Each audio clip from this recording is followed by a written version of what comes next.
sejam muito bem-vindos. Hoje a gente está fazendo essa aula sobre um tema aí muito importante, né? Sobre mitos e verdades na arquitetura para a saúde. Questões aí que o pessoal me pergunta muito, né? Que a gente vem conversando bastante entre os professores, e aí a gente vai estar compartilhando com vocês.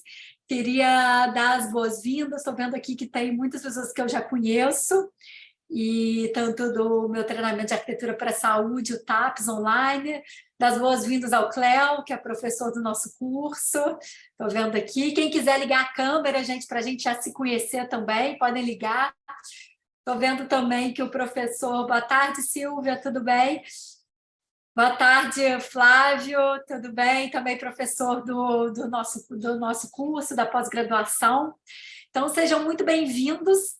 E aí eu queria, na verdade, esse hoje, né, o tema aqui da nossa aula, do nosso encontro, é falar sobre os mitos e verdades, né, na arquitetura. Boa tarde, Rosana.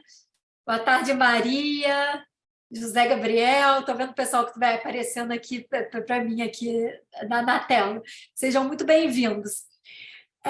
Então, a gente vai começar a falar, né, o que eu queria falar hoje é sobre mitos e verdades na arquitetura, que muitas vezes impede muita gente, às vezes, de começar nesse campo, né, da arquitetura para a saúde, ou muitas vezes de crescer também, né, porque acaba que muitos mitos nessa área faz com que a gente se iniba, né, se sinta inseguro e acaba não começando, né, ou não crescendo, né, acabando se amarrando. Eu escuto muita gente dizer, por exemplo, que é muito complexo projetar, que para fazer um ambiente hospitalar é muito complexo, porque tem que separar os fluxos de área limpa e suja. Mas será que isso é verdade, né? Da onde que as pessoas tiraram isso, né? Então, hoje a aula é um pouco nesse sentido dessa provocação. E eu queria aproveitar para me apresentar, né? Eu sei que muita gente aqui já me conhece, meu nome é Moema. Eu sou arquiteta, eu tenho um escritório focado em arquitetura para a saúde, sou professora da PUC há mais de 10 anos. Também tenho um treinamento de arquitetura para a saúde, o primeiro treinamento de arquitetura para a saúde online no Brasil, é nosso, né, do nosso escritório, que é Arte.arquitetura. E sou professora e coordenadora do curso de pós-graduação de arquitetura para a saúde da PUC Rio, né? Esse hoje é um evento nosso, da nossa pós-graduação. E, na verdade, assim, quando eu pensei, né, eu já dava aula na PUC há mais de 10 anos, a criar esse curso de uma própria demanda minha, de quando eu comecei a trabalhar na área, uns 15 anos atrás, eu senti muita falta, né, de cursos, né, nessa área, de curso também que abrangesse a realidade do Brasil, né, que a realidade do Brasil, não só das capitais, entendesse o Brasil como algo muito diverso, né, unidades hospitalares muito diversas, e então fez eu criar o curso, né, de pós-graduação de arquitetura para a saúde. Eu já passei por muitos erros e acertos nos escritórios, né? Eu brinco que a gente erra muito para um dia acertar. Então, o nosso curso, ele une, né, toda essa experiência, não só minha, mas de diversos outros professores, essa experiência prática. A gente aqui tem o professor Cléo, que é engenheiro, né, que também atua nesse ramo, né, atua muitos anos no ramo. Ele dá aula de instalações, o professor Flávio Bicalho também, que fala que tem um livro maravilhoso sobre infecção hospitalar, então trabalha há muitos anos na área. Então a gente tenta unir, né, toda a expertise prática com a expertise acadêmica da PUC, né, criando um curso que seja um curso de excelência e, na verdade, desmistificando, né? Por isso que eu acho importante a gente dar essa aula sobre mitos e verdades, porque o que eu percebo, né, e o que eu percebi quando eu entrei na arquitetura para a saúde é que existiam muitos mitos, né, e esses mitos geram muitas inseguranças e faz com que as pessoas se inibem, né, ou muitas vezes não cresçam. Então, a partir de uma experiência própria, né, eu fui reunindo esse corpo docente para a gente criar a nossa pós-graduação de arquitetura para a saúde na PUC, que agora a gente já está na terceira turma. A gente vê resultado muito positivo na primeira e na segunda turma. Então, pessoal, para começar, né, primeiro, assim, tem uma questão, quem me acompanha já deve saber, eu falo muito nisso, né? Primeira coisa, a gente tem que entender que a arquitetura para a saúde não é uma caixa dentro da arquitetura. Porque, assim, o que eu percebia também, quando eu comecei a trabalhar com arquitetura para a saúde, eu não comecei logo que eu formei, eu fiz mestrado, depois fiz doutorado, eu fazia projeto mais voltado para residência, e também edifício multifamiliar e residência. Eu comecei a trabalhar com arquitetura para a saúde, eu já tinha alguns bons anos de formado, e que eu percebi que existia uma questão que era um mito, né, e que a gente precisa desconstruir com urgência no Brasil. É como se o arquiteto, né, o arquiteto que é o arquiteto especialista em arquitetura para a saúde, ele vivesse num universo quase uma caixa, né? Como se a arquitetura para a saúde ela fosse uma caixa dentro da arquitetura. Mas a arquitetura para a saúde, antes de tudo, ela é arquitetura, né? A gente precisa ter consciência disso, que a arquitetura para a saúde, antes de tudo, é arquitetura. Por isso a gente tem que entender, né, que mesmo com todas as dificuldades, a gente, como arquiteto, a gente a capacidade de fazer qualquer projeto na área da saúde. Então, isso é muito importante, né? Porque até hoje, né, às vezes, as pessoas gostam de colocar a gente numa caixa, né? Isso é fato, né? Então, desde que eu comecei a trabalhar com arquitetura para a saúde na PUC, a Moema fala: ah, não, a Moema faz hospital, a Moema só faz hospital. Mas assim, quando a pessoa fala assim, a Moema só faz hospital, é tipo assim, não dá para a Moema fazer outra coisa, né, gente? Como assim? Se eu faço hospital, eu esqueci tudo que eu sei de arquitetura, né? Eu esqueci todas as minhas aulas, né? Eu dou aula de projeto, de habitação na graduação. Não dá mais para dar aula de projeto, né? Fiquei 10 anos dando aula de projeto, esqueci tudo. Então, porque a mãe agora faz hospital. Mas isso, pessoal, é uma reação das pessoas, que as pessoas tendem a colocar o outro na caixa, né? Igual as pessoas virem e falam assim: ah, fulano é só professor, né? Gente, só professor, será que professor é ter só professor? Então, tem um mundo, ele é assim, né? Ele vai colocando a gente em determinadas caixas e basta a gente querer entrar nas caixas ou não. E aí, assim, uma questão assim, que eu acho importante a gente desmistificar sempre, que a arquitetura para a saúde, por isso que o nosso curso, né, o curso de pós-graduação é arquitetura para a saúde, não é arquitetura hospitalar, porque a gente entende que a arquitetura para a saúde é algo muito mais amplo que a arquitetura de hospital. A arquitetura para a saúde, de verdade, ela abrange universo de programas dentro da área da saúde. E mais importante que isso, que se alguém vira para mim e fala: você só faz hospital, eu acho interessante, porque quando a gente faz hospital, a gente consegue trabalhar com todos os temas da arquitetura, né? Quando eu fiz arquitetura, né, há uns bons anos atrás, eu acho que uns 15 anos de formada, minha família toda é de médico, eu não queria trabalhar com hospital. O último lugar na vida que eu queria ir era para o hospital, minha família era toda de médico, porque eu achava aquilo uma chatice sem fim.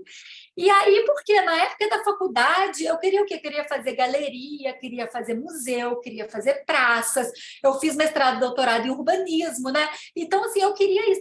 Mas eu não entendia, né? E algo que para mim é muito claro hoje, que a gente projetando hospital, talvez é o único tema hoje no Brasil que a gente tem a possibilidade de lidar com todos esses programas. Então, assim, a gente fazendo hospital, a gente pode sim projetar praças, a gente pode sim fazer escolas, a gente sim pode fazer museu, a gente sim pode trabalhar com edificação histórica para quem gosta de restauro. Então, quer dizer, o universo da arquitetura para a saúde, ele engloba talvez todos os temas da arquitetura. Claro, quando eu fiz doutorado, né, eu fiquei um ano em Paris fazendo doutorado de sanduíche, e eu queria, assim, intervir na cidade, né? Sempre eu queria trabalhar com a cidade. Mas acontece que a realidade, né, inclusive de urbanismo no Brasil, é totalmente diferente da Europa, né? Na Europa, a gente consegue trabalhar com a cidade. Mas quantas praças foram feitas nos últimos anos na nossa cidade?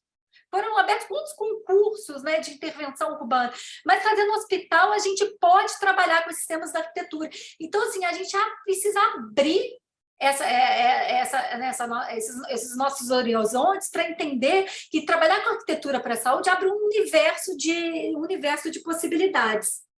E aí, pessoal, eu queria, assim, através disso, né, e aí é algo muito forte, né, em tudo que eu faço e na pós-graduação, né, nesse corpo docente que a gente reuniu, que é um corpo docente de excelência, né, a gente busca os professores que eu acredito de altíssima qualidade para fazer parte para fazer parte do nosso curso, é a gente entender, né, que aí isso é assim, é o embrião do nosso curso, né, o embrião do curso de arquitetura para a saúde da PUC, que o arquiteto, né, ele ainda mais na área da saúde, ele não pode ser visto como uma pessoa que desenha as normas.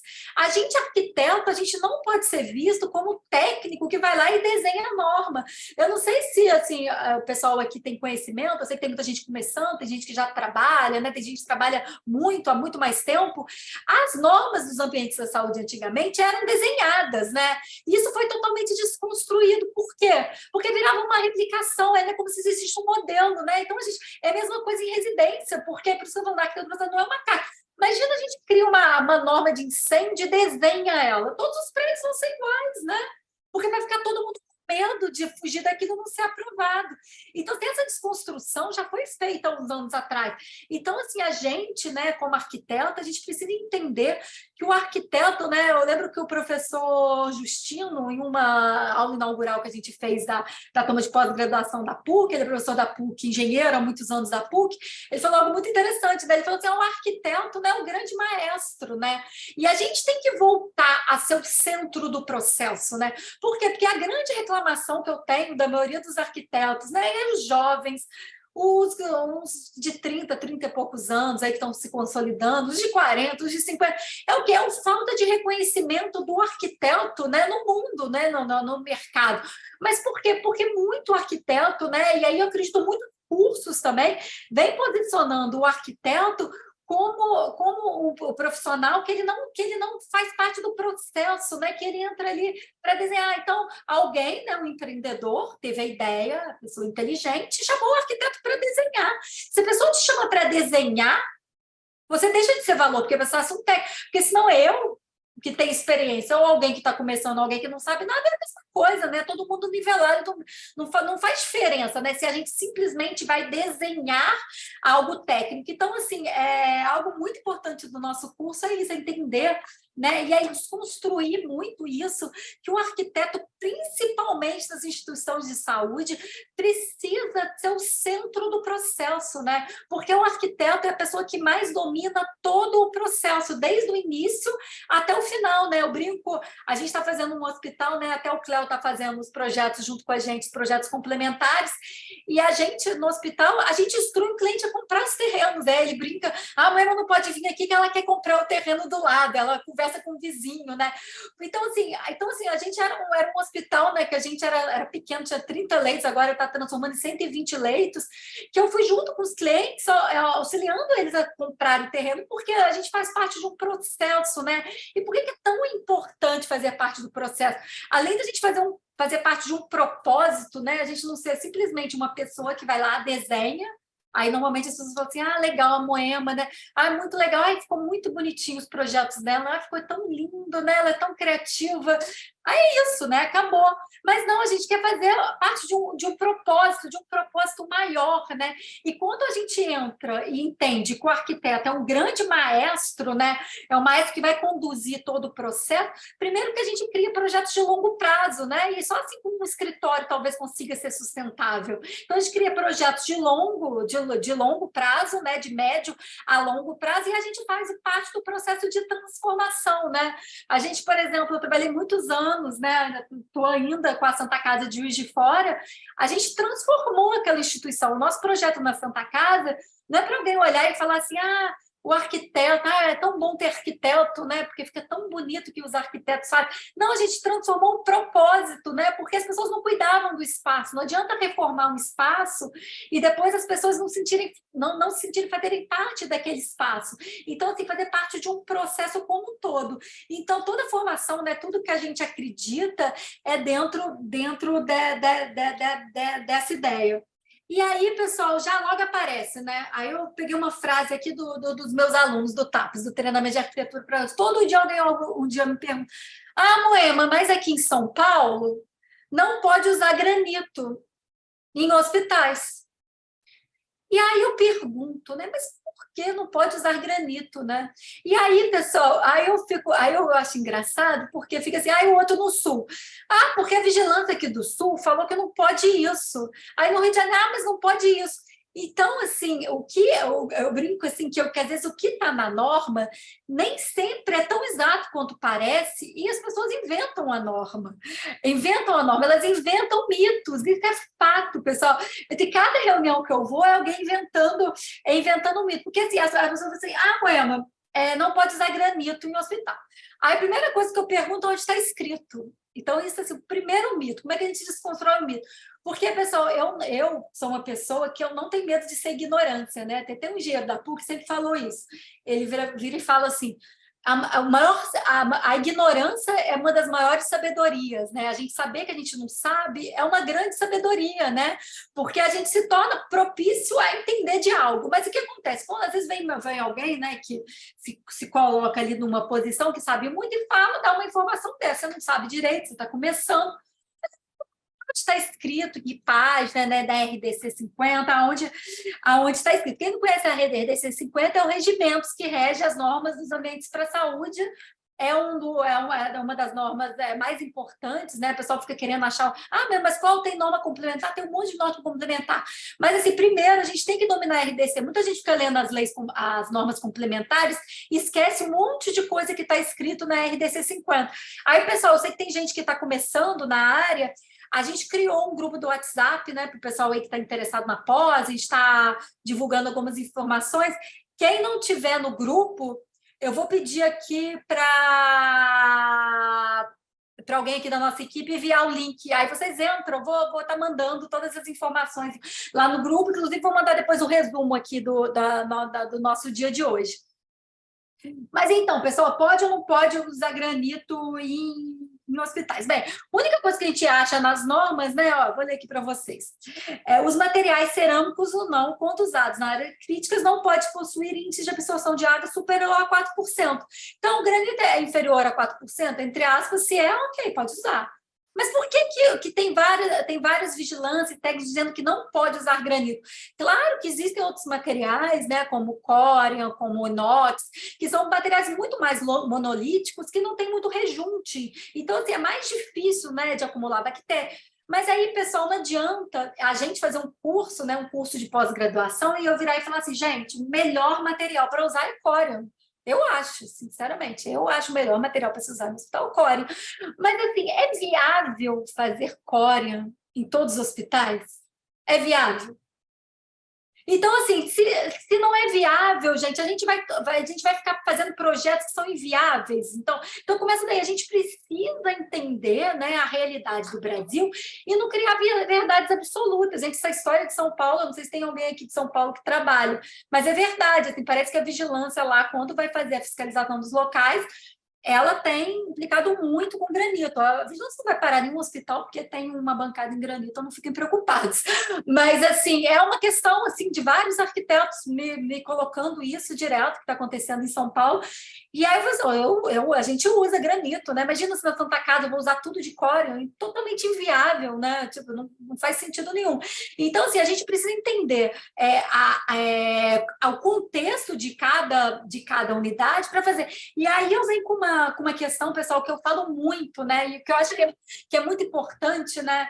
E que, na verdade, vem de uma frase até do professor Hermano, ele também é professor do nosso curso. Uma vez eu dei uma palestra presencial na PUC, e ele virou e falou assim, no final da palestra, ele falou assim, o que eu mais gostei da sua palestra foi que você falou que você projeta com as pessoas e não para as pessoas. Aí eu parei para pensar, realmente, né, isso é tão importante, né? Mas parece tão óbvio, né? Projetar com as pessoas e não para as pessoas. Mas o que é projetar com as pessoas e não para as pessoas?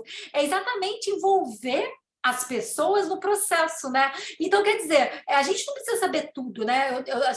Eu fiz um evento, né? O Novo Olhar, e eu dei uma aula falando como eu projetei uma dinâmica sem saber absolutamente zero da área da saúde.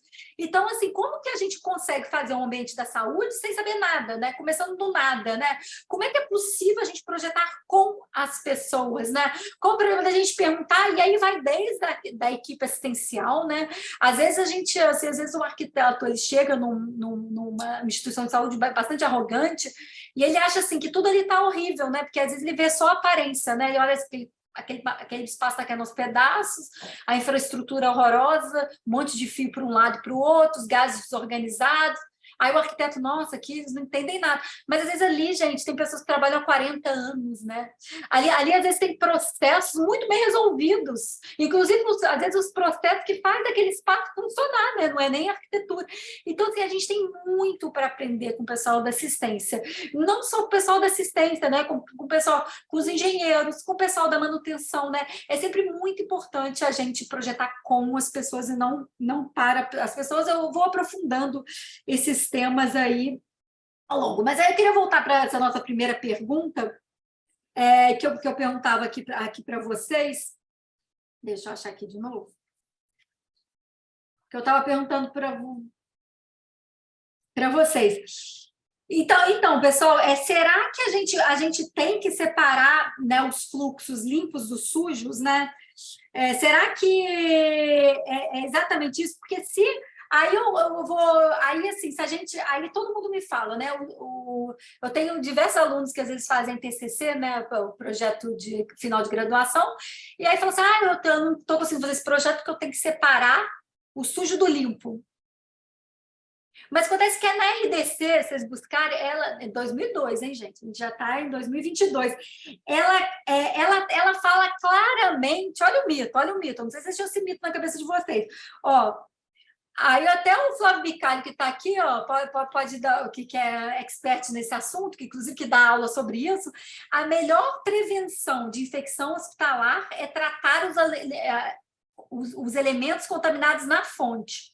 O transporte de material contaminado, se acondicionado dentro da técnica adequada, pode ser realizado através de qualquer ambiente se cruzar com material esterilizado ou paciente sem risco algum. Gente, está escrito isso no RDC. Então, meus alunos me dizendo que é muito difícil hospedar o hospital porque tem que dividir fluxo limpo do fluxo. E aí eu fico pensando, né, gente, quem está distribuindo esses mitos, né? Aonde que está isso, né? Aonde que está a origem disso, né? Então, assim, a gente, né, como arquiteto, estou vendo a Rosane aqui, não sei se é arquiteta, mas, assim, porque às vezes a gente tem engenheiro, designers aqui no curso também, médicos, enfermeiras, né? Na nossa turma passada tinha uma enfermeira, uma médica, que é muito bacana quando a gente tem esses enfermeiros médicos, que eles veem a outra ponta, mas, assim, que com certeza já tem uma experiência. A gente, às vezes, vê alguns mitos aí tendo reproduzido. E a gente aqui na PUC, né, a gente cria essa pós-graduação, que eu acho que é um embrião, para muitas transformações que a gente quer fazer sobre esses mitos no Brasil. A gente não quer aulas que viram para você e falam assim, ó, gente, igual era a RDC 50 antiga, não era a RDC 50, né, as normas hospitalares antigas, que eu viro para você, não, só tem como fazer assim, tem que fazer assim, porque se não fazer assim, não funciona. Tem um monte de vídeo no YouTube que é assim, né? Aí vai lá, o arquiteto que não sabe nada, ele vai ver o vídeo e vai fazer aquela plantinha lá. Então, todos os meus cursos, eu falo, gente, assim foi como eu fiz dentro desse contexto, né? Porque, por exemplo, eu brinco assim também que o arquiteto adora criticar o projeto do outro, né? Sem entender a realidade. Então, por exemplo, eu que lido muito com a Santa Casa, que é muito complexo, porque o edifício principal é da década de 43, tem mais de 60 anos. Aí depois tudo que fizeram na década de 80, anos 2000, foi um monte de puxadinho, tem um pilar do lado, não tem do outro, é uma loucura sem fim. Concreto que foi feito, desmancha na mão, é uma loucura sem fim. E aí às vezes a pessoa fala assim, nossa, mas essa sala aqui está muito grande, ou essa sala está muito pequena, mas a gente, a partir de qual contexto, né? Então, por exemplo, a gente fez um dos primeiros projetos que eu fiz na Santa Casa foi uma hemodinâmica. E a sala é grande, realmente, assim, se a gente comparar com os hospitais de São Paulo, por exemplo, de referência ao HCOR, ela é grande, ela é bem grande. Mas por que ela é grande? Porque a estrutura já existia, né? A gente demoliu a laje para fazer uma laje treliçada, fizemos um reforço, mas a localização dos pilares da sapata já existia. E aí, além disso, tinha uma questão simbólica também, porque todos os médicos, né, eles já estavam acostumados a trabalhar naquela sala. E aí, imagina, né? A gente fazer uma reforma, tá todo mundo dizendo, nossa, vai ser uma reforma, vai melhorar, e aí a gente vai lá e diminui a sala, sendo que não daria para colocar 4, né? Porque se desse, ok, poderia ser, não daria para colocar 2,5, não adiantar de nada. Então, assim, tem coisas que são simbólicas, né? Tem coisas que fazem parte da cultura, fazem parte do contexto. E tem outras questões, né, que fazem parte e fazer parte da estrutura, da infraestrutura, do lugar, né? Então, a gente tem que desconstruir as verdades, né? A gente precisa se questionar, a gente precisa saber o que está escrito nas normas. Eu brinco assim, todo mundo fala, eu já li a RDC 50, cada vez que eu leio, eu descubro uma nova questão. E aí, pessoal, é muitos mitos, né? Mas eu vou falar alguns aqui que eu acho bem divertido. Outro mito aqui que eu vejo muito, né? A gente faz muita concorrência, a gente participa de todo o processo, né? Desde da compra do terreno até a entrega da obra, pós-obra, e aí depois a gente continua normalmente nos hospitais, aí reforma o projeto que a gente já fez, a gente trabalha num ciclo bem contínuo, né? Então, assim, o que eu vejo bastante também em concorrência de obra, principalmente da parte de engenharia, às vezes a pessoa quer pegar a obra, né?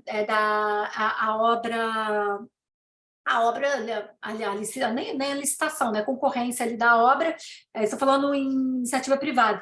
E aí, às vezes, outro dia, nós estávamos fazendo uma dessas, aí o engenheiro virou e falou assim para o cliente,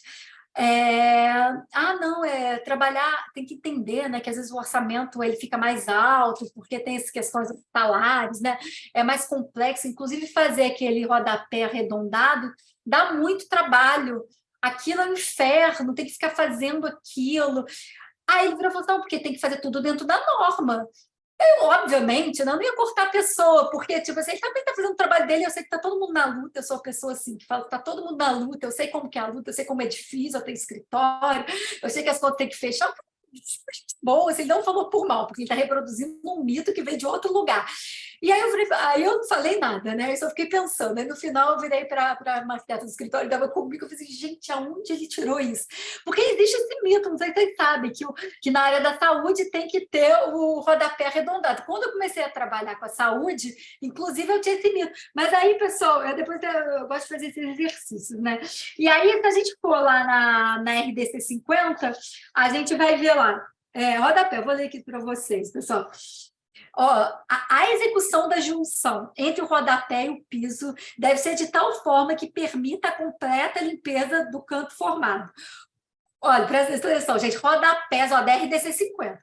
Rodapés com arredondamento acentuado, além de serem de difícil execução, o dinheiro estava certo, ou mesmo impróprios para diversos tipos de materiais utilizados para acabamento de piso, pois não permitem o arredondamento, em nada facilitam o processo de limpeza do local, quer seja ele feito por enceradeiras ou mesmo por rodos ou vassouras envolvidos como panos.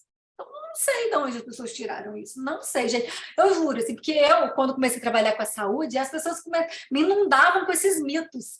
Eu fico assim, gente, de onde que as pessoas tiraram isso? E eu sempre, é uma mania que eu tenho, eu sempre pergunto onde está escrito, que página. Eu tinha acabado de fazer doutorado, estava muito questionada, assim, aí perguntava, mas que página, né? A Rosângela vai entrar também, ela é professora da pós, vai ter minha orientadora de doutorado. Aí ela sempre perguntava, mãe, mas é a nota de rodapé, que página que está escrito, né? Aí eu já perguntava, mas onde está escrito isso? Tá na RDC 50, mas aonde? Que página? Nunca vi isso, que não pode. Então, assim, a gente precisa desconstruir esses mitos. Pessoal, aqui estou dando alguns exemplos, né? Só para a gente entender, né, que existem muitos mitos que rodeiam aí esse campo da arquitetura para a saúde. E se a gente quer realmente, né, essa é a intenção do nosso curso de pós-graduação da PUC, né? A gente realmente quer ser um embrião da transformação da arquitetura para a saúde no Brasil, assim. A gente é bem... A gente pensa assim, a gente é bem, como é que eu posso dizer, ambicioso nesse sentido, né? Porque a pós-graduação da PUC, eu não sei se vocês sabem, é a única pós-graduação de arquitetura para a saúde dentro de uma universidade de excelência, de excelência no Brasil, e realmente vinculada a uma questão acadêmica, né? Então, assim, até para aprovar esse curso da PUC, é 2 anos para aprovar, passa para o Departamento de Arquitetura, passa pelo decanato da PUC, passa pelo Conselho Administrativo da PUC inteira. Então, assim, é um processo muito longo, né? Então, assim, a gente é auditado, igual o hospital tem auditoria, agora a PUC também é pós-graduação é auditada. Então, assim, a gente tem uma série de processos, né, que são muito importantes para realmente você criar qualquer coisa, né? Então, assim, a pós-graduação de arquitetura da PUC, a gente tem essa intenção, né? A gente tem a intenção de formar arquitetos que realmente façam a diferença, né? Por isso, assim, a gente não quer formar arquitetos que vão lá, que o cliente te contrate, ou engenheiros, né? Ou médicos aí que estão trabalhando na área da saúde. Ah, não, a Moema é ótima, ela sabe as normas.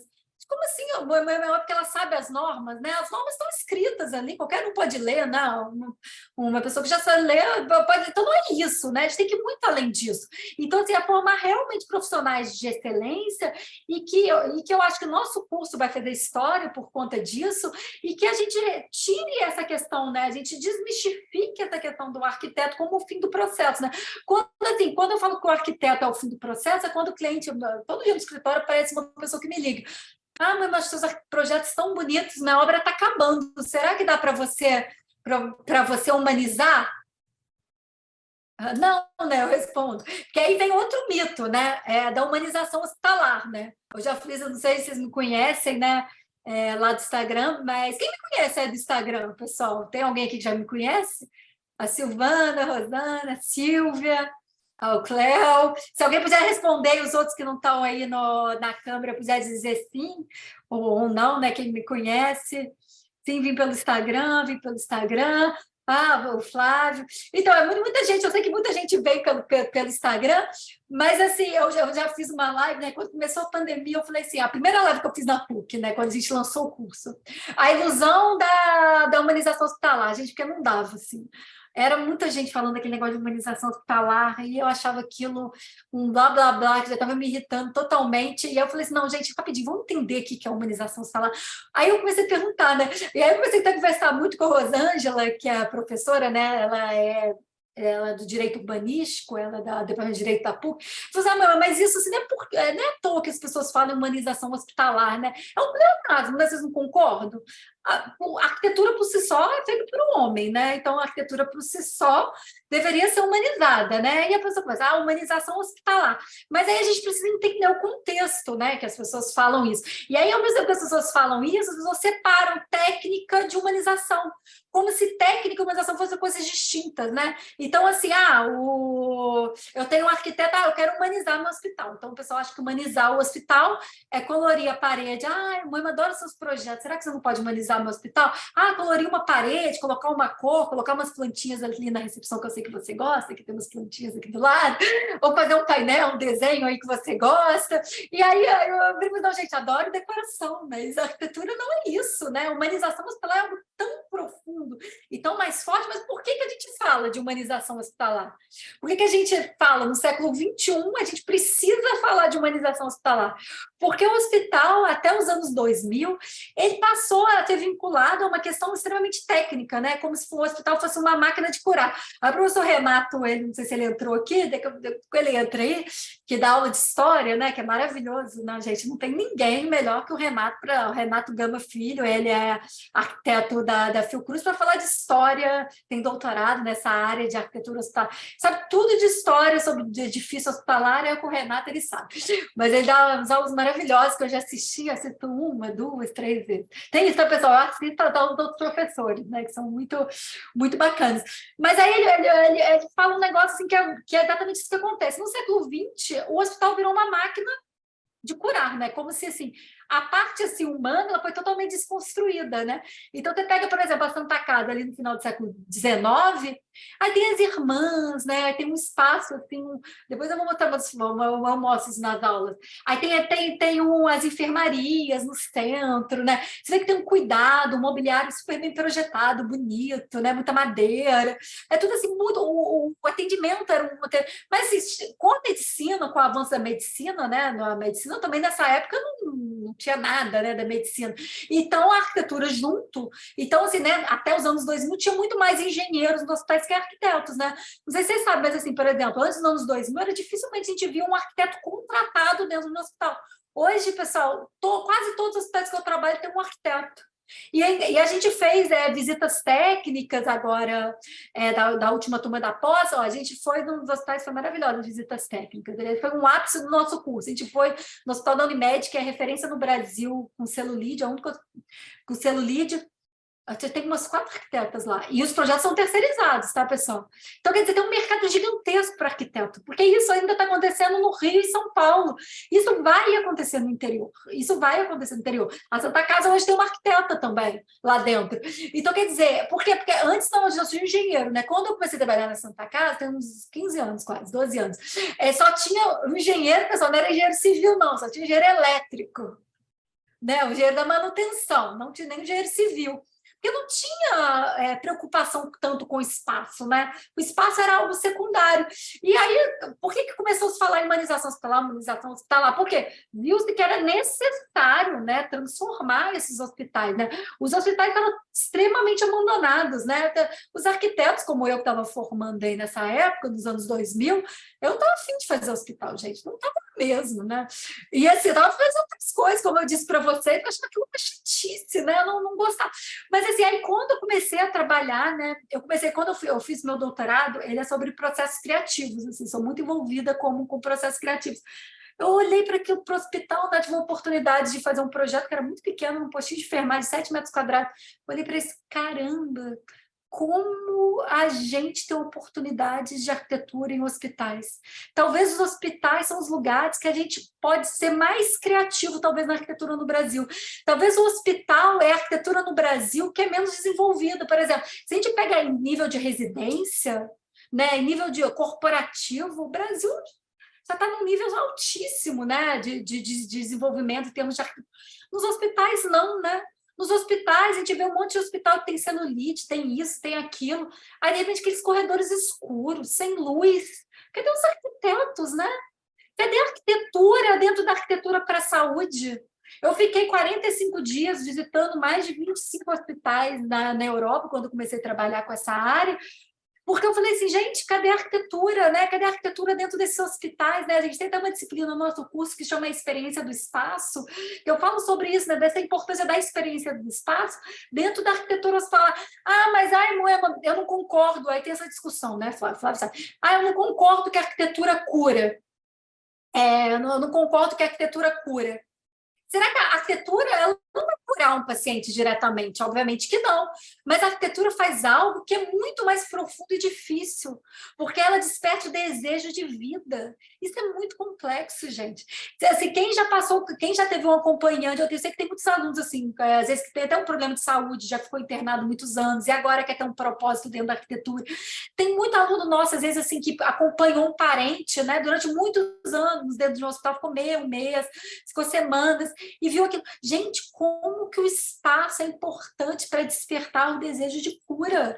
E se a gente desperta o desejo de cura, metade, a gente cura realmente, assim, eu acredito isso fielmente, né? Eu brinco assim que talvez o mais importante da arquitetura para a saúde é a luz. Eu defendo isso assim veementemente. Por que a luz? Porque a luz primeiro, assim, a luz ela é tão imprevisível. A luz é algo tão imprevisível que ela aproxima a gente do que a gente tem de mais humano. Olha que loucura. Por ela ser imprevisível. Se ela fosse algo totalmente previsível, que é mais com o arquiteto, a gente pode pensar, vai entrar uma luz dessa forma, cada dia é um dia, cada manhã é uma manhã. Cada objeto, dependendo de onde ele está disposto no espaço, a luz vai bater de um jeito. E a luz é algo tão forte que ela aproxima a gente de que tem de mais humano. Talvez essa humanização hospitalar, ela está na luz, né? Ela não está lá na NRDC 50. Ela não está em colorir as paredes de verde, né? Tinha uma época que todo mundo coloria a parede, agora já ficou... Estou vendo assim, eu não estou criticando o seu verde, não, tá? Assim, o seu verde é até bonito. Mas teve uma época, não sei se vocês sabem, nos hospitais, aquele verde meio clarinho, assim, meio verde água, o pessoal pintou todos os hospitais de verde água. Mas por que pintou de verde água? Depois eu fui descobrir. Porque eu lembro lá na Santa Casa, eu sou muito, eu projeto muito com as pessoas, então eu converso com todo mundo. Daí eu ficava assim, mas gente, isso aqui, se pintar de parede de verde, eu acho até bonito, não achava feio, não. Mas queria saber por quê. E aí só sabe, mas porque a cor da medicina é verde, então a gente não sabia que cor a gente pintava, a gente pintou de verde, a gente achou legal. Era assim, as decisões do hospital, até os anos 2000, a maioria dos hospitais eram assim, ainda é um pouco. Né? Então, quer dizer, o arquiteto é o fim do processo, né? Ele só contratava o arquiteto para desenhar a planta. E aí, às vezes era engenheiro, arquiteto, né? Que antigamente formava-se engenheiro arquiteto, ok, não tem nada contra, mas era muito isso. Então, assim, pessoal, a gente precisa, né? A gente, para evoluir, para a gente avançar no campo da arquitetura para a saúde, a gente precisa desconstruir esses mitos com urgência, né? Aí ó, o pessoal fala assim, mas aí, quando eu vou conversar com o meu cliente, ele não entende isso. Eu brinco assim, gente, cada vez que eu fecho um contrato, quando ele me interessa, porque às vezes também não me interessa, né? Que quando o pessoal começa a fazer leilão de projeto de arquitetura, Aí, como diz o Fábio, meu sócio, é melhor ir vender empadinha na PUC, dá mais dinheiro. Né? Leilão de projeto de arquitetura é melhor ir vender empadinha na PUC, porque assim, você vai achar que você já vai achar que está ganhando pouco, depois as contas não vão fechar mesmo, e aí depois você tem que contratar um monte de gente, depois demora e a pessoa não te valoriza, e aí a encrenca tá ali no fundo. Mas, enfim, quantas vezes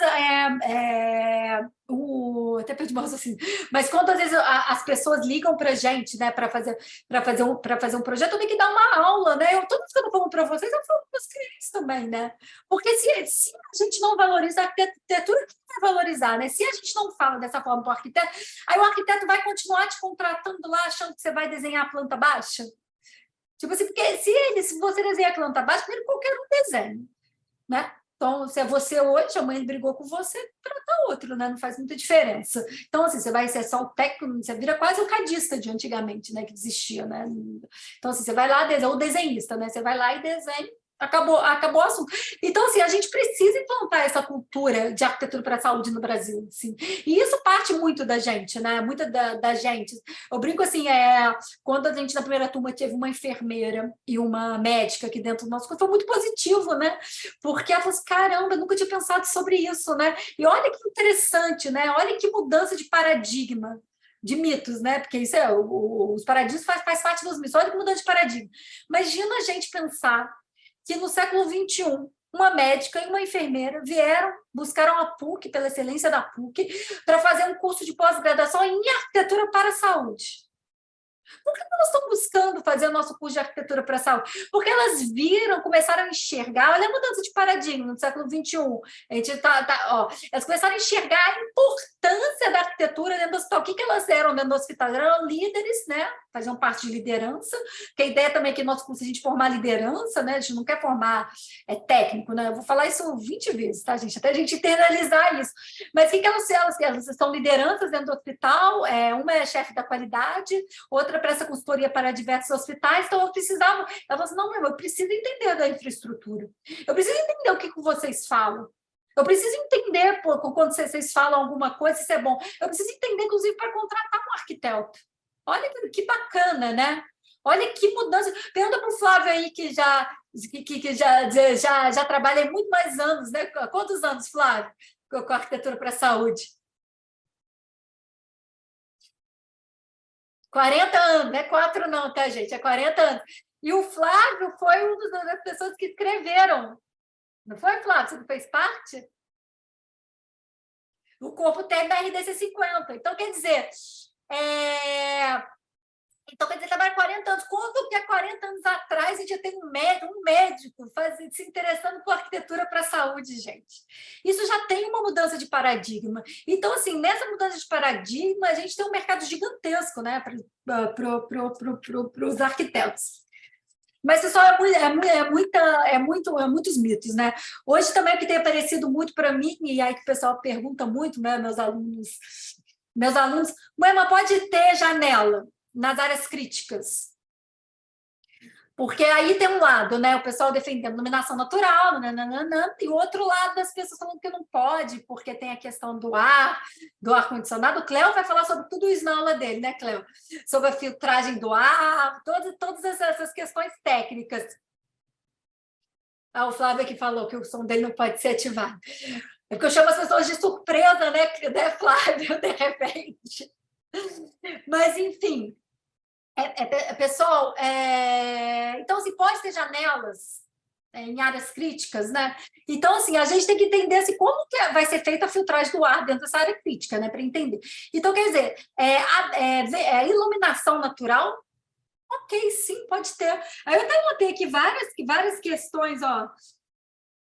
Eu vou falar alguns mitos aqui, só para vocês discutirem. Mitos sobre contaminação do ar. Algumas pessoas acreditam que a presença de janelas no centro cirúrgico, aí, Cláudia, aí para você, pode aumentar o risco de contaminação do ar por micro-organismos e partículas. No entanto, os hospitais modernos têm sistemas de filtragem de ar que eliminam a maioria das partículas e micro-organismos do ar antes de entrar na sala cirúrgica.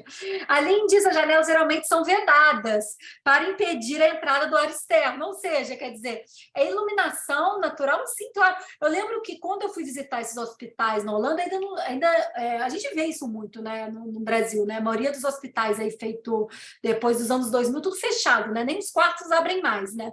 Então, é tudo muito fechado. Agora, na Europa, né, ela já estava em outra corrente, né? Aí, enquanto o Brasil estava chegando ali na ideia de fechar tudo para ter a filtragem do ar, ter um ar mais controlado, a gente vê na Europa o contrário, né? Estava abrindo tudo, né? Então, assim, por exemplo, todos os quartos, por exemplo, nos hospitais que eu visitei na Holanda, a maioria tinham possibilidade de abrir, né? Não podia abrir ou não. Sala cirúrgica e áreas críticas, a maioria vedada, mas com iluminação natural. E aí tinha esse paradigma. Aí eu lembro que quando eu comecei a trabalhar na Santa Casa, gente, pessoal, olha que loucura. Eu conheci o gesseiro, eu falei, mas o que você está fazendo aqui agora? Ele falou assim, eu estou fechando com drywall todas as janelas do centro cirúrgico, porque os médicos falaram que não dá para fazer cirurgia com iluminação natural, que atrapalha a cirurgia. Tá fechando tudo, gente, muito engraçado. O prédio ali da década de 46 estavam fechando todas as janelas com drywall. E aí eu falei assim, meu Deus do céu. Aí eu também não entendia nada, né? Então não podia falar nada, não sabia se era um mito, se não era, só achava uma loucura, né? Porque eu achava aquele edifício muito interessante. Porque a Santa Casa é um dos primeiros edifícios, hospitais verticais da América Latina. Aí, para mim, a arquitetura vinha antes que o hospital, então eu estava achando que uma loucura eles fecharem aquela janela, estava ficando horrível a fachada. Enfim. Aí eu falei assim, gente, que loucura. Aí tá. Aí, quando eu fui para a Holanda, né, era o contrário. Todos os hospitais novos, que eu fui para a Holanda em 2014, então todos os hospitais que tinham acabado de recém-inaugurados, foi a maioria que a gente foi, tinham janelas fechadas, mas tinha iluminação natural nas salas cirúrgicas. Aí, o que acontece? Os médicos estão certos, né?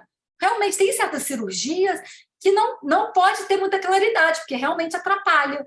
Mas assim, a gente tem diversos mecanismos dentro da arquitetura para regular a entrada de luz natural. E a luz natural, como eu estava dizendo antes, ela é tão importante porque ela aproxima a gente do que a gente tem de mais humano, inclusive o ciclo da vida, né? Como é importante, né? Às vezes tem equipes que ficam no centro cirúrgico 24 horas, né? Como é importante a pessoa entender que é dia, que é noite, né?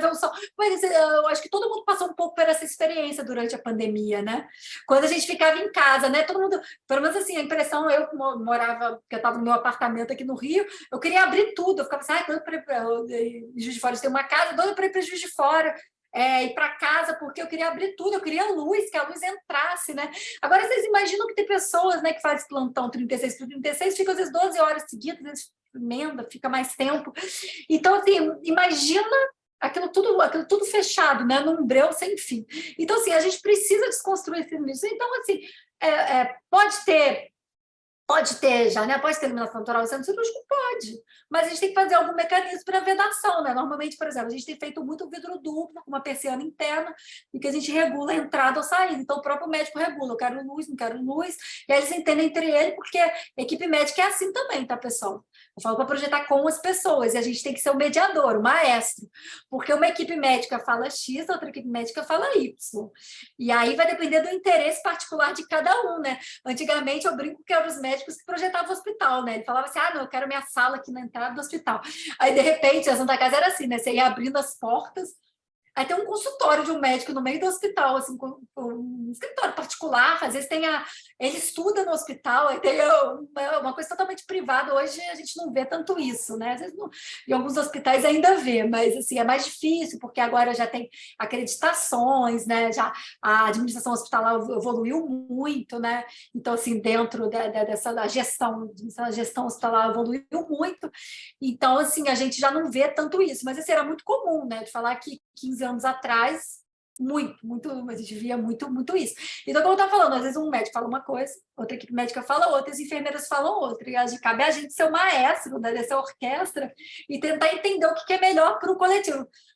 Entrou o professor Alder também, aí professor da PUC, coordenador do nosso curso de graduação da arquitetura. Boa tarde, Alder. Estamos aqui falando dos mitos e verdades da arquitetura para a saúde, que inibe aí muita gente de começar e muita gente de crescer aí na área da saúde.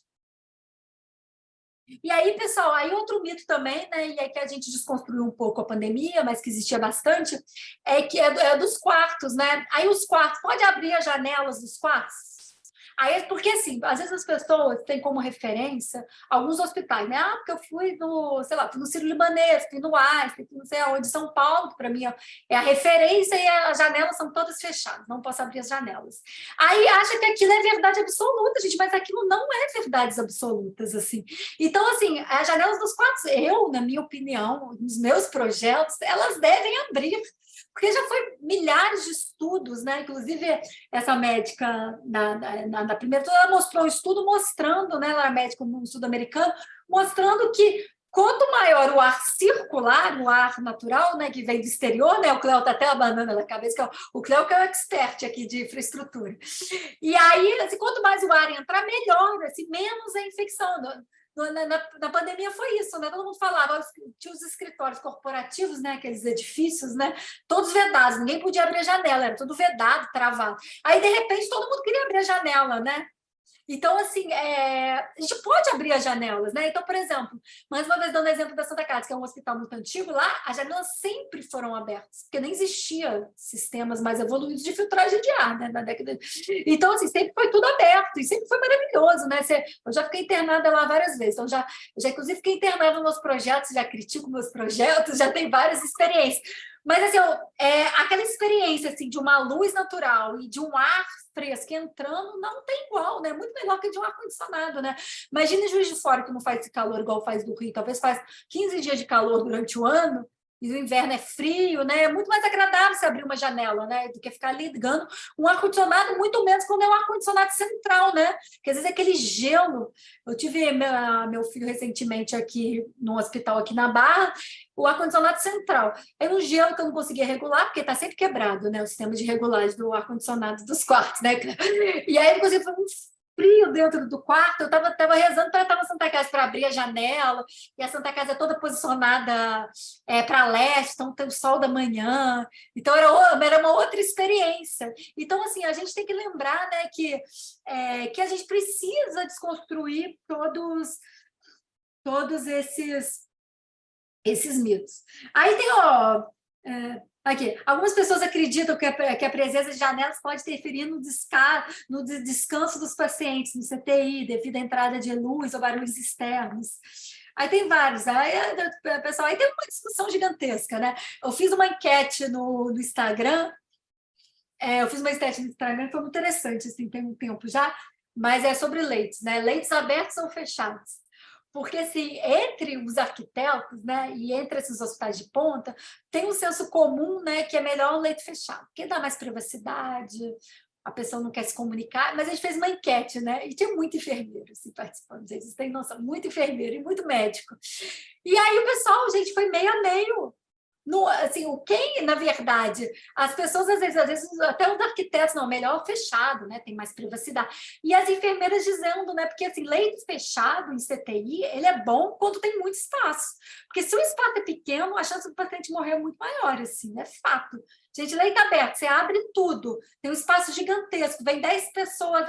Se o leito está dentro exato da norma da RDC, do que a norma pede, normalmente é apertado ali para fazer uma intercorrência. Então, assim, gente, tem de tudo. As enfermeiras comentam algo. Então, quer dizer, a gente, né, quando a gente é arquiteto, a gente também precisa fazer parte dessas decisões, né? E não assim, vir assim, as pessoas, não, o hospital de ponta não pode ter leito aberto, pode ter leito fechado. Por exemplo, agora no hospital que a gente está fazendo a parte de unidade coronariana, leitos abertos. A gente achou melhor essa parte. Tem mais idoso, a gente achou melhor fazer tudo aberto. E aí os outros leitos a gente está fazendo fechado. Isso é uma intenção, né? Isso, assim, a gente tem uma consciência por que a gente está fazendo isso, né? Não foi algo aí que a gente, alguém falou, a gente tem uma consciência de espaço também, porque nem sempre cabe leitos fechados, né? Então, assim, a gente precisa ter essas discussões, né? Porque às vezes o empreendedor, assim, para mim, a maioria liga para a gente, não sabe. A gente faz muita mentoria, né? Muita consultoria. A maioria, a pessoa falou assim, mas tem X metros quadrados, quer fazer um CTI, dá, não dá? Aí eu quero fazer leito fechado. Aí você, não, leito fechado não vai dar, o espaço é pequeno. Mas por que você não quer fazer leito aberto? Ah, porque falaram que não é bom, que, né, que os planos não vão aceitar. Por que os planos não vão aceitar? Ah, então vou tentar estudar. Será que é ruim mesmo? E se a gente fazer um leito aberto dessa forma? Será que às vezes não é até mais interessante? Então, quer dizer, a gente não existe verdades, né? A gente precisa desconstruir isso. E aqui, né, no nosso curso de pós-graduação, a gente tem a missão, né? A Alda, o Cléo e o Flávio que estão aqui. A gente tem que a missão, como os professores, de formar arquitetos com excelência, arquitetos que questionem, arquitetos que quebrem o senso comum, né? A gente precisa quebrar esses paradigmas. Porque se a gente não fizer isso aqui dentro da universidade, dentro de uma universidade como a PUC, a gente vai fazer isso aonde? Né? Então, assim, a partir do momento que o arquiteto formado pela PUC-Rio, que traz toda essa excelência, ele fala algo, você traz isso com você. Ah, não, mas aquele aluno lá, ele formou na PUC, né? Ele não tirou isso do nada. Eu não tirei isso do nada também, né? A gente tem uma bagagem que a gente traz junto com a gente, né? Quando a gente fala certas coisas.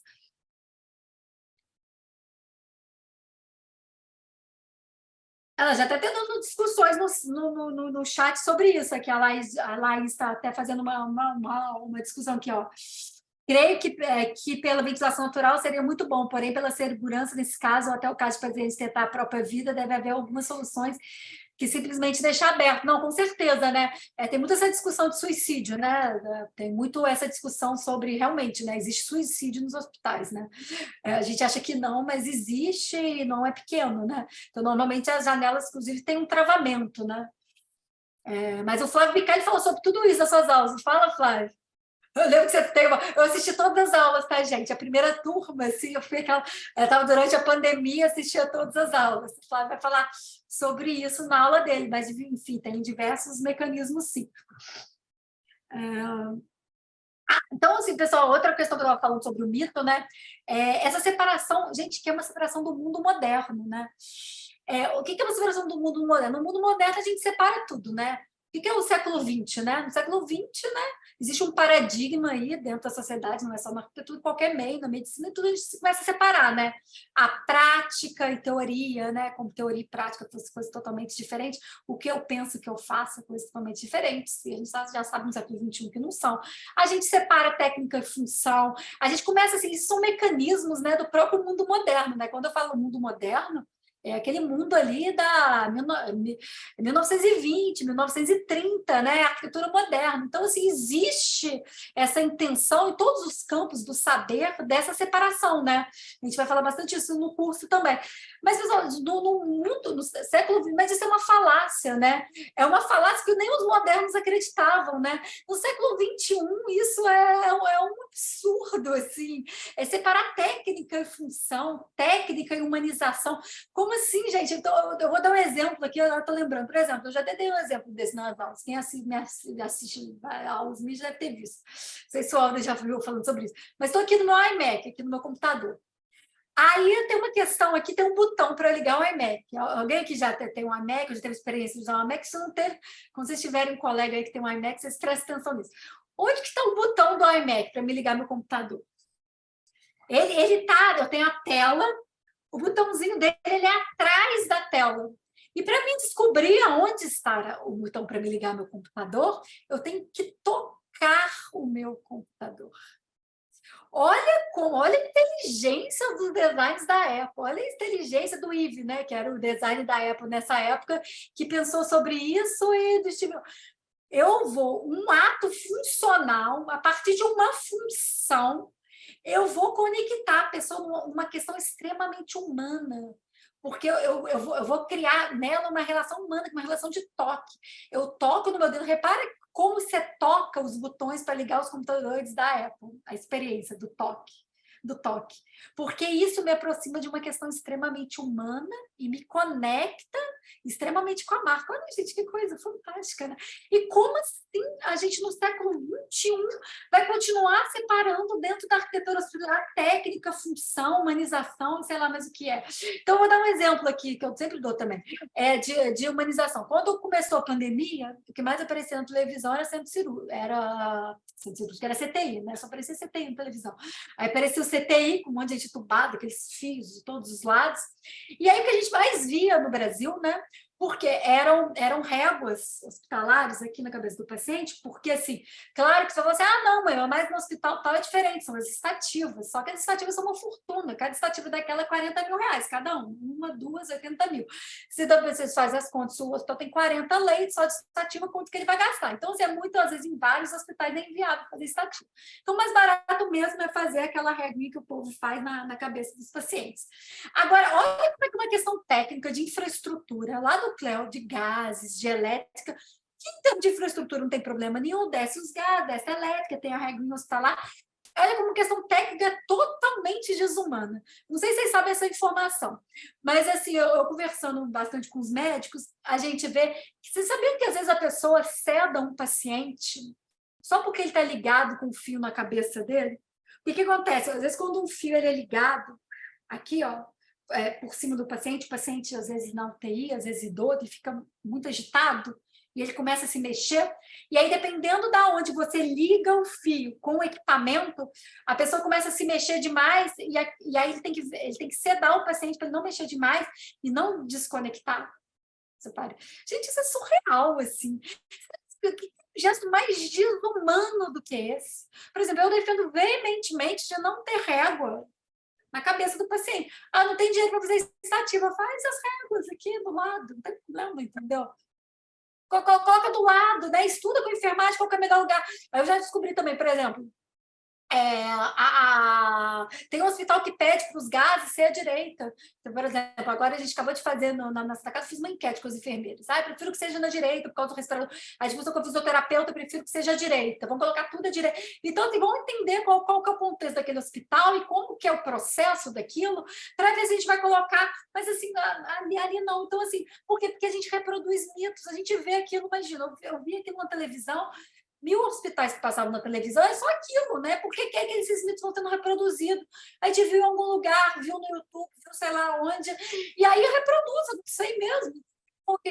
Aí tinha um médico, isso é no TAPS, no meu treinamento de arquitetura para a saúde, ele virou para mim assim, caramba, mãe, eu trabalho, eu sou médico de UTI tem 20 anos, eu nunca tinha pensado sobre isso. Como é que uma questão de infraestrutura ela prejudica tanto o paciente? É tão no automático, né? É tanto dessa forma que ninguém questiona, é assim, pronto, né? Então, é assim, por exemplo, a gente fez um projeto de imunidade neonatal, até que a gente ganhou vários prêmios na Santa Casa, que são vários, depois eu posso apresentar para vocês esse projeto, que são vários núcleos de pacientes, em que, a partir do entendimento de um processo, o que acontece na unidade neonatal?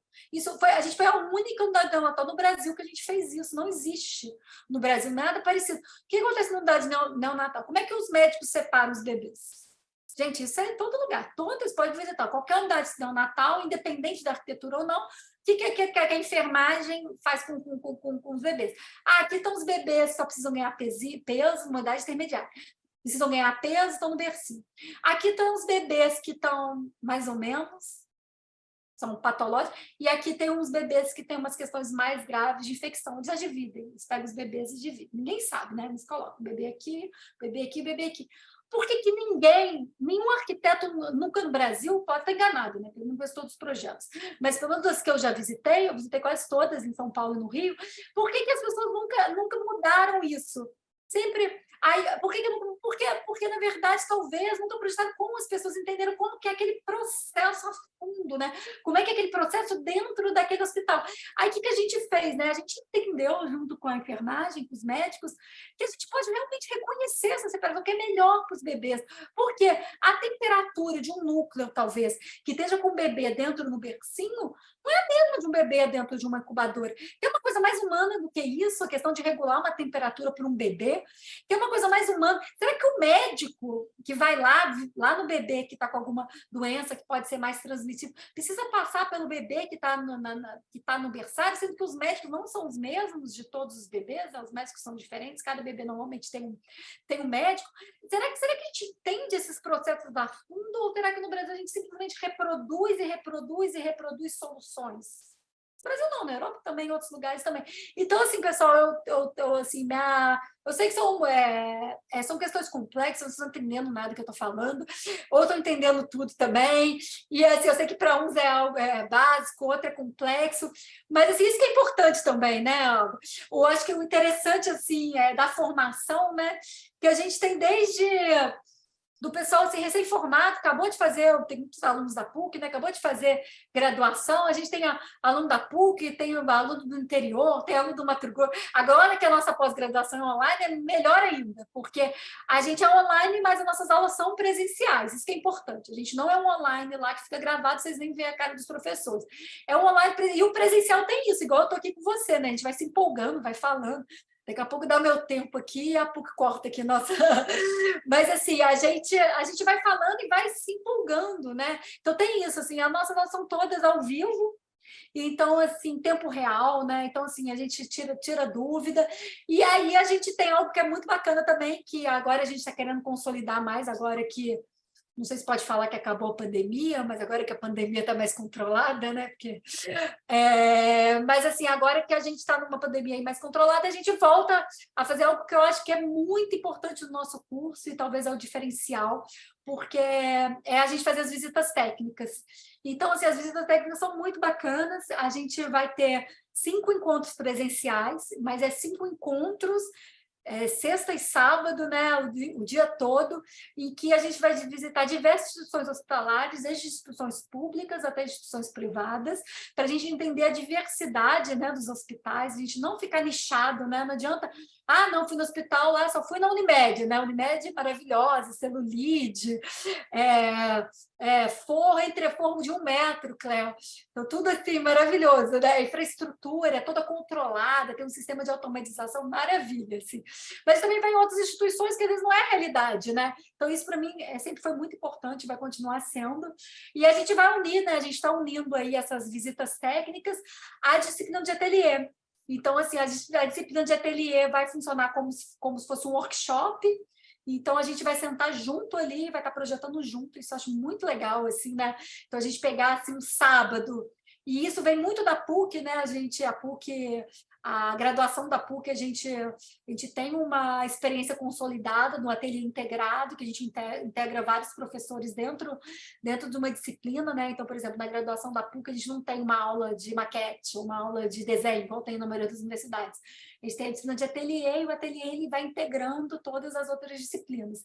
Então, a gente vai fazer esse sistema de ateliê bem integrativo, bem dinâmico, que eu acho que vai ser muito bacana. E aí eu sei também que muita gente me pergunta, né, Moima? Tem várias pessoas me perguntando, mas eu não sei se eu vou conseguir participar, porque eu moro no outro lado do Brasil. Esse mês passado a gente teve uma mexicana, gente. A mexicana veio para as visitas técnicas do México. Ficou 1 mês aqui hospedada no Rio, maravilhosa. E foi muito legal. Ela falou, nossa, foi a melhor experiência que ela falou que ela teve na vida profissional dela, porque além dela conhecer todos, conhecer os diversos pais, ela conheceu também pessoalmente, né? E a gente brinca assim, a última turma estava brincando, né? Que a gente só se via pela tela. E quando a gente se encontrou, parecia que todo mundo se conhecia, né? Isso é muito louco, né? Então, tem pessoas que a gente conhece mais, até mesmo pelas telas, por causa da pandemia, e depois, quando se encontra, parece que a gente já conhece há anos, né? E quando a gente consolida essa amizade, essa cumplicidade, esse espírito de comunidade no presencial, eu acho isso maravilhoso, né? Então, assim, a gente traz então esse know-how da PUC, dessa experiência de ensino à distância, né?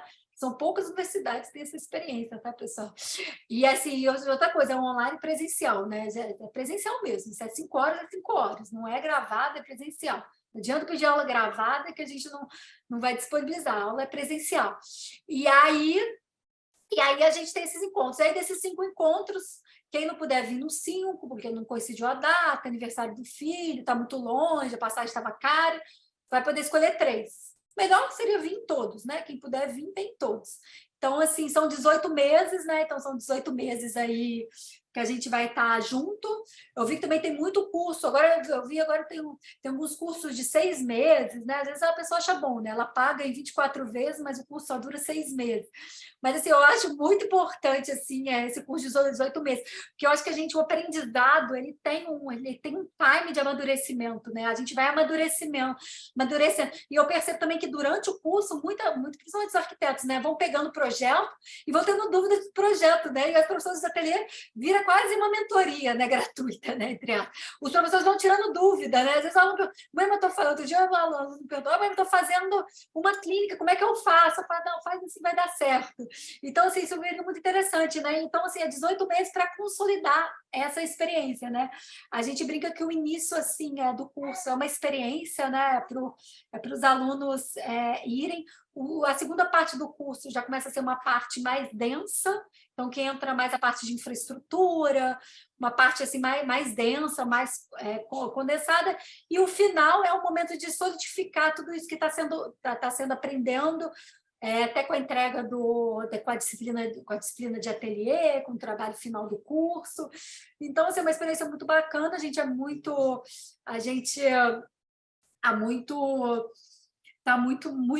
animado. Aí, pessoal, para a gente já está quase 1h15 aqui juntos, mas assim, para finalizar aqui um raciocínio aqui que eu estava tendo, que eu queria dizer um outro mito, né? Esse mito é da arquitetura, né? É o mito da tal da criatividade, assim. Né? Eu queria dizer que vocês analisassem a fundo, porque assim, eu até escrevi assim, eu aposto que alguém, para qualquer pessoa aqui, para o Alder também, tá? O Alder tem escritório no Rio, trabalha, está bem atuante aí na arquitetura, venceu aí vários prêmios, mas assim, com certeza alguém, em algum momento da sua vida como arquiteto, como estudante, já insinuou que você não é criativo, assim, ou que você não tem esse dom da criatividade. Assim. Alguém com certeza já insinuou isso, assim, de alguma forma. Pode ser o cliente, pode ser o colega, o professor, coitado dos alunos, professor direto. Assim, a gente que dá aula para o segundo período, eu detesto quando os professores fazem isso com um aluno de segundo período. Assim. Quer morrer, porque eu acho que a gente como professor, a gente deve ser um entusiasta, né? A gente deve ser a pessoa que, ao contrário, porque existe um mito da criatividade.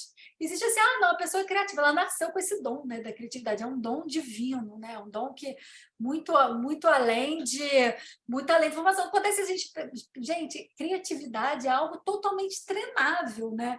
É algo que a gente se treina, que a gente se exercita. Então, assim, a gente pode perceber, né? Se a gente pegar a vida, né? Se a gente estudar a fundo a vida de qualquer artista, por exemplo, Picasso, ele não começou sendo Picasso. Ele reproduzia tudo que ele via antes, né? Todo impressionante, ele reproduzia aquelas pinturas, até um dia ele se Picasso poder desconstruir tudo aquilo, né? Então, assim, a gente tem esse mito da criatividade, e é um mito também, assim, que a gente vai... se a gente não for arquiteto e se a gente não tiver essa criatividade, não dá para ser arquiteto, né? A gente tem que ser mediano, né? Porque a única pessoa criativa no Brasil é a Niemeyer, né? Não dá para fazer mais nada no Brasil, gente. É o Niemeyer e o Lelé na arquitetura para a saúde, né?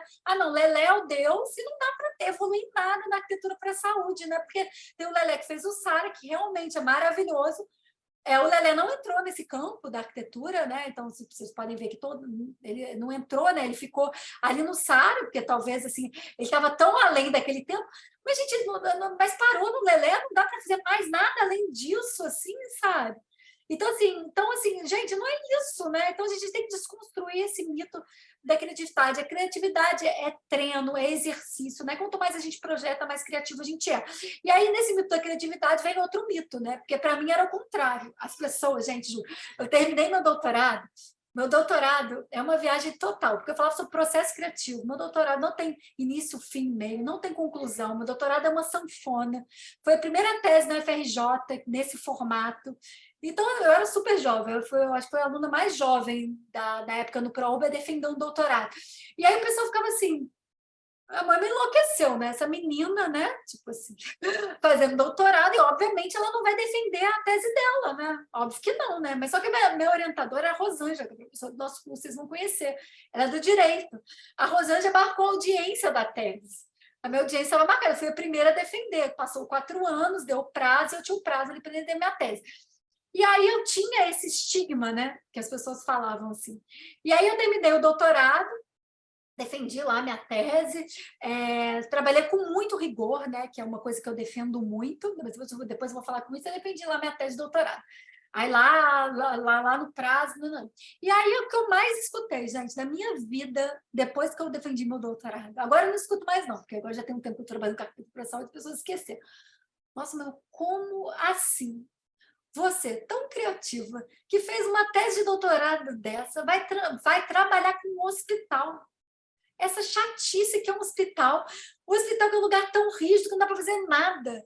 Essas normas, essa chatice, idiotice, não, isso não é para você, não, mano. Isso é para arquiteto. Arquiteto que não é meio arquiteto, né? Quem não gosta de arquitetura.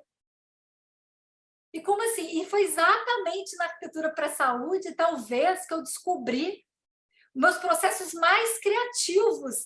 É exatamente ao contrário, porque é exatamente nesse lugar que ninguém está prestando atenção e que está todo mundo reproduzindo mitos, paradigmas, talvez que a gente possa mais criar. E se a gente estudar a história, né, da arte, se a gente estudar a fundo a história da arte, tudo que é criativo no mundo, ele surge a partir de coisas cotidianas, de coisas que não parecem oportunidade. As criações não surgem, né? Ah, eu vou fazer um museu, então a arquitetura de museu vai ser mais a criativa do mundo. Não. Então, quer dizer, talvez nos momentos de mais dificuldade, de mais complexidade, que pode existir mais criação. E talvez ali que a gente pode criar, quebrar muito o senso comum da arquitetura como um todo. É isso que eu estou falando como um todo. Então, pessoal, eu sou incentivadora, eu gosto mesmo da arquitetura para a saúde. Não entendo, como eu falei no início, a arquitetura para a saúde como uma caixa. Não saio daqui dizendo, eu sou especialista da arquitetura para a saúde. Eu falei isso no início, só faço hospital. Agora é assim, a minha caixa que me colocaram, a mãe só faz hospital, né? Como eu estava falando no início, não dá para fazer mais nada, né? Porque só faço hospital, então o resto eu esqueço. E não é isso, né? Então, como eu estava dizendo, tem muito para criar no hospital. A gente precisa de arquitetos mais criativos, a gente precisa de arquitetos que quebrem paradigma.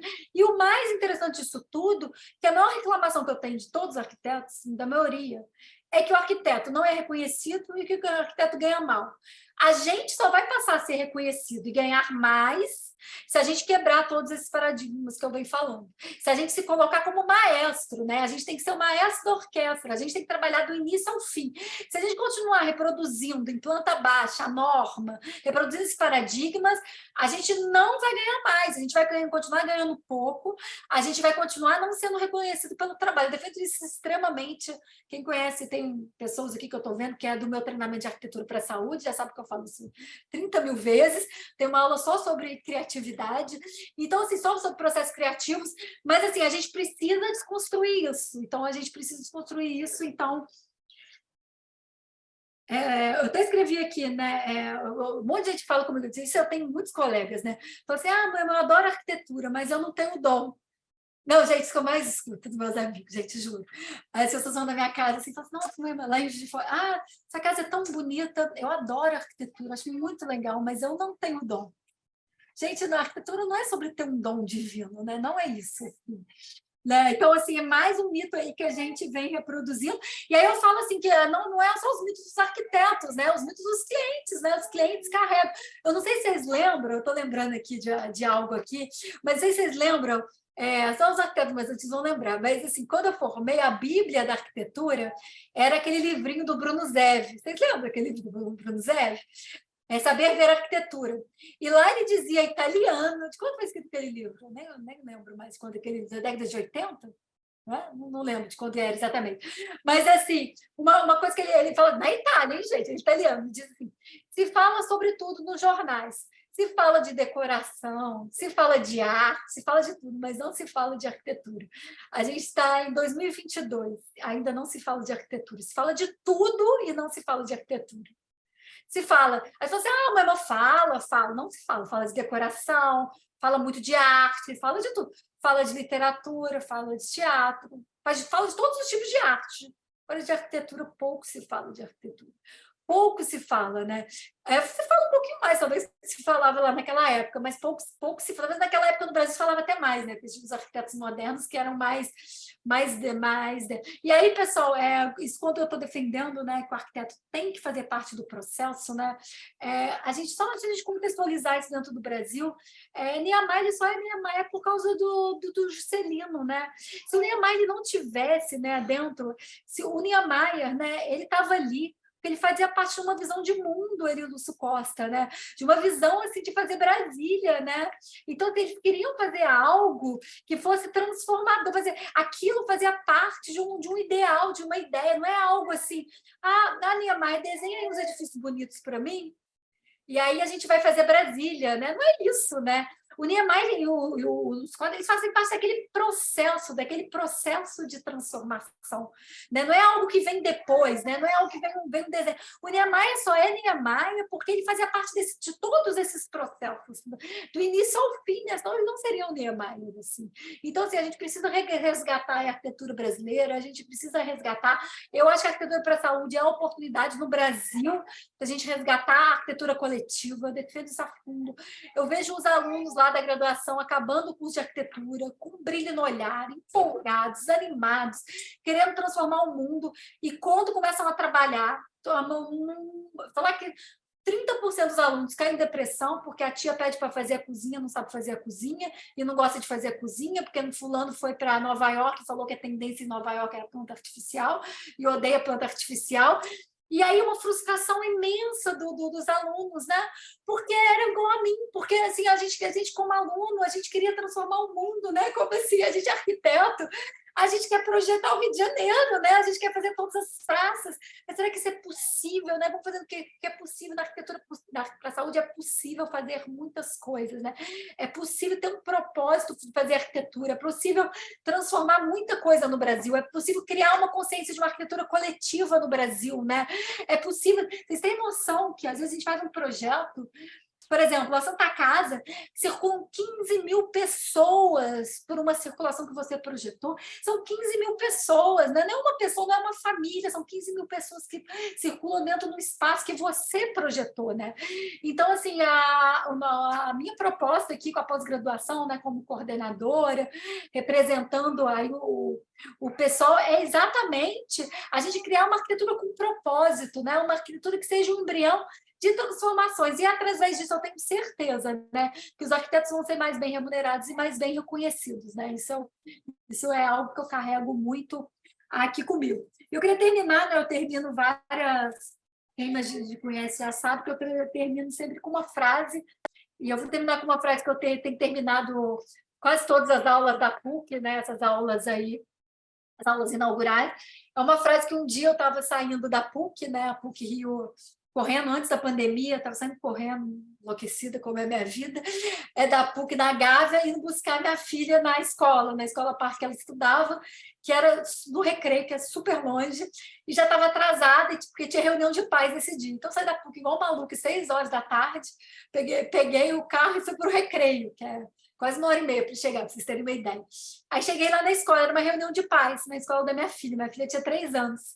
E aí tinha projetado ali na tela, né, na telinha ali da sala de aula da minha filha, uma frase que eu acho que era muito assim dentro do que eu acreditava, do que dentro do que eu acredito da nossa pós-graduação, do meu treinamento, sobre tudo aí que eu estou envolvida. E que eu queria que vocês guardassem, assim, que eu acho que é muito importante, assim. Escolas que são ávidas, é uma frase do Rubem Alves, escolas que são ávidas não amam pássaros engaiolados, o que elas amam são pássaros em voo. Existem para dar aos pássaros coragem para voar.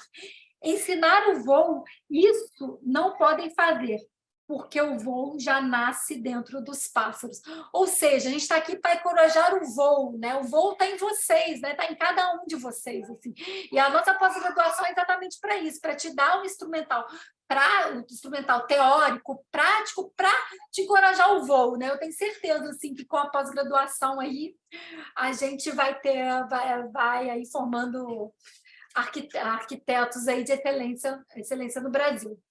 Então, pessoal, queria agradecer Aí eu queria aproveitar aqui a oportunidade, né, da gente ter 3 professores do curso também, abrir aí para o Flávio já falou para sem áudio, mas abrir aí, Alder, dar uma palavrinha aí com a gente, falar um pouquinho, né, da pós, dar boas-vindas também para os alunos, dizer que a inscrição da pós-graduação, a turma 2023 está aberta. Então, assim, a gente tem um processo aí de seleção, então, quanto mais rápido vocês se inscreverem para garantir a sua vaga. Todas as dúvidas, a gente tem um grupo de WhatsApp, pode entrar em contato também comigo. Vou pedir aí para o pessoal da equipe, se alguém puder compartilhar aí o link do WhatsApp também. Tem um link aqui para a inscrição do curso de pós-graduação, da pós-graduação da PUC, para o pessoal se inscrever. Não se preocupa, né? Porque às vezes eu sei que tem uns documentos que pedem histórico, muita gente não tem, às vezes demora as universidades para dar. O mais importante ali é se inscrever, colocar o currículo resumido e colocar o certificado, né? Porque é uma pós-graduação, não pode ter aluno que não é formado, pode ser formado em qualquer área, tá, gente? Não precisa especificamente ser formado em arquitetura, como eu disse, a gente já teve médico, arquiteto, advogado, engenheiro, já tinha um menino que era engenheiro também. Então, assim, então, aqui está o link. Aí eu vou abrir um pouquinho a palavrinha aí para os professores aí que se quiserem se apresentar. Quer falar, Alder? Quer começar? O Alder agora é o nosso coordenador aí da graduação. Oi, boa noite a todas e todos. Tudo bem? Queria só saudá-las, né? Porque eu estou com uma expectativa muito grande desse próximo semestre, em vista da gente poder estar presencialmente com as pessoas, né? Isso sempre me agrada. E, enfim, acho que pode ser uma experiência interessante. E faço aqui as minhas palavras, as palavras de Moema, porque ela sabe exatamente o que é essa formação que a gente pode dar para vocês, nesse sentido que não é uma formação que nós vamos dar, mas que nós vamos, talvez, ser um veículo junto com vocês dessa formação que é com vocês também, né? Só uma boa noite para todos e todas. Obrigada, Alder. Quer dar uma palavrinha, Flávio? Flávio está sem áudio. Voltou. E Flávio, não está te escutando. Está sem áudio. Cléo? Boa noite, parabéns. Eu não tive até hoje a oportunidade de ver assim, uma palestra sua. Adorei, assim, eu já a conheço pessoalmente, mas você é uma entusiasta, uma pessoa assim né, aquela mosquito da saúde picou você e aí você ficou com essa. Eu também sou entusiasta. Eu estou há 40 anos nessa área da saúde. Fui durante 30 anos na prefeitura, especificamente na Secretaria Municipal de Saúde. Eu, antes de entrar para a saúde, eu assim, tinha terror em entrar em hospital. Enfim, acabei caindo na prefeitura e caí caindo no hospital. Enfim, hoje eu sou engenheiro de formação com especialidade em infraestrutura hospitalar pela Fiocruz. Faço parte do seu grupo seleto aí. Agradeço sempre o convite. E sou engenheiro civil. A minha aula é de infraestrutura, eu faço os projetos complementares dos arquitetos, enfim, e a gente tem uma troca muito boa, né? É muito importante o arquiteto, como a Moema falou, não só conhecer arquitetura, mas conhecer processos. E para conhecer processos, tem que conhecer processos de arquitetura e de engenharia. E aí eu faço parte dessa equipe e que vou passar para vocês todos os princípios de instalações prediais. Tá? É uma honra fazer parte dessa equipe seleta, dessa ilha aí de pessoas assim, do altíssimo nível, e parabéns a todos e sejam bem-vindos. Obrigada, Cléo. Flávio conseguiu aí? O Flávio não está conseguindo se conectar. Não, acho que agora deu, foi, né? foi. Finalmente. Boa noite a todos. Moema, eu ouvindo a tua fala aí, me fez relembrar muitas coisas, né? Como o Léo aí, faz mais de 40 anos que eu estou na área de saúde, e eu acho que o que eu mais fiz nesses 40 anos foi quebrar mitos e paradigmas, né? Começar pela própria questão de norma. Não sei se vocês me conhecem, né? Trabalhei no Ministério da Saúde, na Anvisa e tal, trabalhando sempre com essa questão de norma, né? Então, antes você falou aí dos desenhos da Portaria 400, né? Então, um dos grandes paradigmas, quando a gente fez 1884, que era anterior à RDC 50, foi justamente não fazer nenhum desenho, né? Então, foi uma grande quebra de paradigma, né? E não fazer uma norma para arquiteto que não tivesse desenho, a gente foi muito malhado até, né? Foi muito criticado por conta disso, mas eu acho que hoje a gente vê que foi um acerto muito grande, né? Não ter desenhos, porque isso era reproduzido aí no Brasil ao longo dos anos, né? Depois, trabalhando aí e com essa questão de controle de infecção, né? O livro que eu escrevi foi justamente isso, né? Tentando quebrar, né? Aprendi muito com o Karma e com Domingos, né? Nessa questão de controle de infecção, quebrar os paradigmas, né? Dessa questão de controle de infecção, que tinha muitos, né? Ainda tem bastante, né? E essa oportunidade eu tenho você me deu aí de ser professor do curso, de passar para os alunos aí, né? Um pouco da nossa experiência, né? E exatamente falando desses mitos aí nessa área de controle de infecção. Acho que os alunos, de uma maneira geral, gostam e, com certeza, os que entrarem agora no curso, com certeza vão gostar também, que a gente tem um bate-papo legal, falando de alguns mitos que ainda tem bastante, principalmente entre até os próprios médicos, né, nessa área de controle de infecção, e que a gente procura quebrar aí e aprender muito aí também com a pandemia agora, né? Essa questão aí, né? Você estava falando da questão da janela, das ventilações, né? Quanto que é importante ter o ar puro, né? A gente aprendeu muito com o Lelé aí, né? Os projetos do Lelé dão uma aula sobre ventilação natural, né? E por que não, né? Na área de saúde, utilizar a ventilação natural é importantíssimo, né? E assim vai, né? Então, você me fez lembrar de muitos casos aí que eu vivi nesses 40 anos, muito legal. E bem-vindos, alunos aí, espero que muitos se inscrevam, o curso é muito legal, né? A experiência aí dos cursos passados foi muito boa, acredito que esse novo curso também vai ser cada vez melhor. Um abraço para todos, espero vocês. Pessoal, eu queria agradecer a presença de vocês e dizer assim, que eu sou realmente entusiasmada, como o Cléo disse, eu sou bem empolgada. E acho que a gente tem muita coisa para ser feito, né? Como eu estava dizendo durante todo esse nosso encontro aqui, e dizer aí que qualquer dúvida que vocês tiverem, podem entrar em contato comigo, podem entrar em contato no Instagram, pelo WhatsApp, a nossa equipe vai estar respondendo, pode entrar em contato direto com a PUC também. E dizer assim, que eu tô muito feliz e que vejo que cada dia tem mais arquitetos, né, interessados pela área, né? Tem mais arquitetos aí querendo entrar aí nesse campo, que eu dizendo também que nunca a gente é novo demais ou velho demais, né? Eu brinco que a gente teve uma aluna minha que virou e falou assim: ah, mãe, eu tenho 28 anos, tinha 28 anos. Falou assim: ah, mãe, já estou me achando muito velho para começar, não tinha que ter começado desde a graduação, né? Já tinha feito trabalho final na área da saúde. Aí foi engraçado que tinha uma aluna também de 60 que virou e falou assim: mas como assim eu estou começando agora, então me achando super jovem? Então, assim, eu acho que na vida não existe isso, né? Não existe idade, eu acho que a gente carrega as experiências, né? Claro que quem já é arquiteto, já trabalha com as outras áreas, vai trazer essa experiência da arquitetura, né? Obviamente, né?